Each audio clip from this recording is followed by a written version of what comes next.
خاندانی اور عائلی دفاع کا دوسرا اصول، چھوٹی چھوٹی باتوں پہ جھگڑے نہ ہوں، طلاق تک بات نہ جائے۔ جھگڑے ہوتے کیسے ہیں؟ مائیں کرواتی ہیں جھگڑے، ناراض نہ ہوئیے گا، بہنیں کرواتی ہیں، اولادیں کرواتی ہیں، باپ کرواتا ہے، رشتہ دار کرواتے ہیں، دوست جو ہیں وہ شخصی معاملات میں انٹرفیئر کرتے ہیں۔ کیسے؟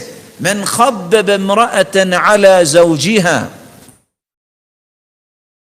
مطلق ہے جو کسی بیوی کو خاوند کے خلاف اکساتا ہے، ماں بھی ہو سکتی ہے، بہن بھی ہو سکتی ہے، سہیلی بھی ہو سکتی ہے، باپ بھی ہو سکتا ہے، اولاد بھی ہو سکتی ہے، بھائی بھی ہو سکتے ہیں، فلیس منا، اللہ کے رسول نے فرمایا میرا اس سے تعلق ہی نہیں ہے۔ من افسد امرأة على زوجها، جو فساد پیدا کرتا ہے کسی بیوی اور خاوند کے درمیان۔ کیسے فساد ہوگا؟ خاوند کے خلاف اکسانا، خاوند کی برائیاں بیان کرنا، خاوند کی جو ہے کمزوریوں کو بار بار ہائی لائٹ کرنا، فسادی ہے، یہ جرم کر رہا ہے، یہ خاندان کو توڑنا چاہتا ہے۔ اللہ کے رسول نے فرمایا فلیس منا، میرا اس کے ساتھ بھی کوئی تعلق نہیں ہے۔ خاندانی دفاع اس وقت ہوتا ہے اس طرح کے کاموں سے، لیگ پولنگ سے انسان باز آ جائے۔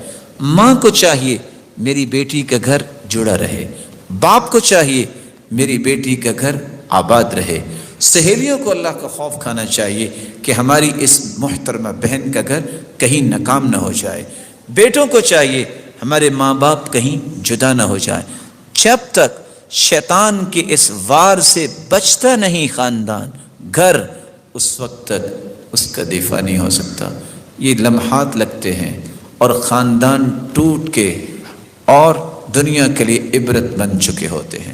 اس لیے تو رسول اللہ صلی اللہ علیہ وسلم نے فرمایا تھا ایما امرأة سألت زوجها طلاقا من غیر ما بأس فحرام علیها رائحة الجنہ، جس عورت کے پاس کوئی شرعی سبب نہیں پھر بھی وہ طلاق طلب کرتی ہے، کیوں؟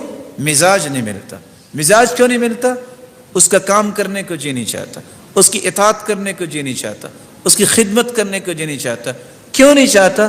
والدین نے لاڈ اور پیار سے تربیت میں یہ بات رکھی نہیں کہ وہ خدمت کرے، یہ سکھایا ہی نہیں ہے کہ اطاعت کرے، یہ اس دین اس نے پڑھا ہی نہیں ہے کہ میری اصل یہ ذمہ داری ہے، اس سے ہی میری بخشش ہے، میں اگر فوت ہو جاؤں خامد راضی ہو تو میری جنت کے لیے اتنا ہی کافی ہے۔ نتیجتاً طلاق طلب کرتی ہے، کوئی شرعی عذر نہیں۔ ایسی عورت پہ جنت کی خوشبو بھی حرام ہے، جنت جانا تو دور کی بات ہے۔